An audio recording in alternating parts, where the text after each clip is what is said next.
Au président Goïta pour l'accueil chaleureux et fraternel. Comme il est de tradition, nous avons été accueillis dans la pure tradition de la Diatigua malienne.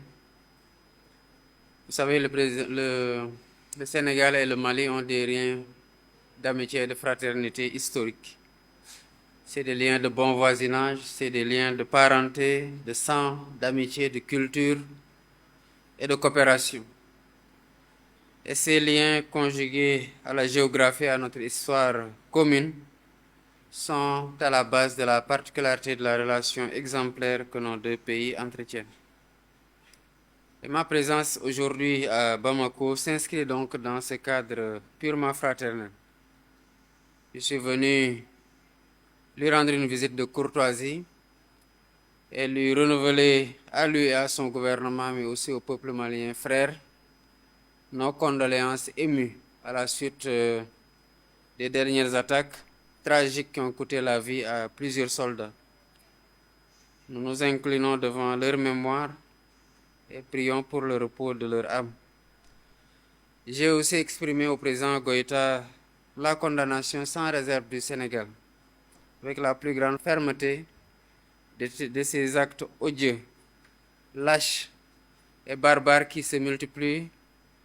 À lui et à tout le peuple malien frère, je rends un hommage pour les efforts et les moyens déployés ainsi que les sacrifices consentis pour renforcer la paix et la sécurité dans ce pays frère.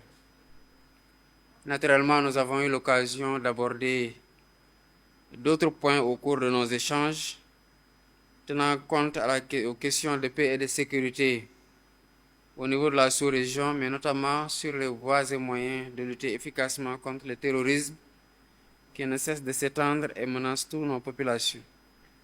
Car je l'ai redit, la disponibilité du Sénégal à accompagner le Mali dans cette épreuve pour faire face ensemble aux défis multiples ainsi qu'aux menaces à la paix et à la stabilité dans toute la région et au-delà dans tout le Sahel, parce que ces menaces, nous en avons convenu, ne connaissent pas de frontières et se renforcent avec nos divisions.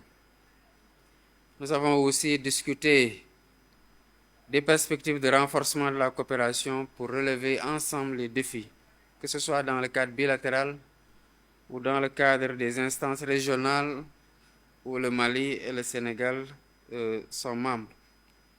Et je me réjouis de notre parfaite convergence de points de vue sur les principales questions que nous avons abordées, dans un esprit de fraternité, de solidarité, en mettant ensemble nos forces. Et j'ai dit au président Goïta qu'il peut compter sur le soutien indéfectible du Sénégal. Et je lui ai réaffirmé notre présence et notre engagement aux côtés du Mali, ainsi que tous les autres pays, pour relever ensemble les défis communs.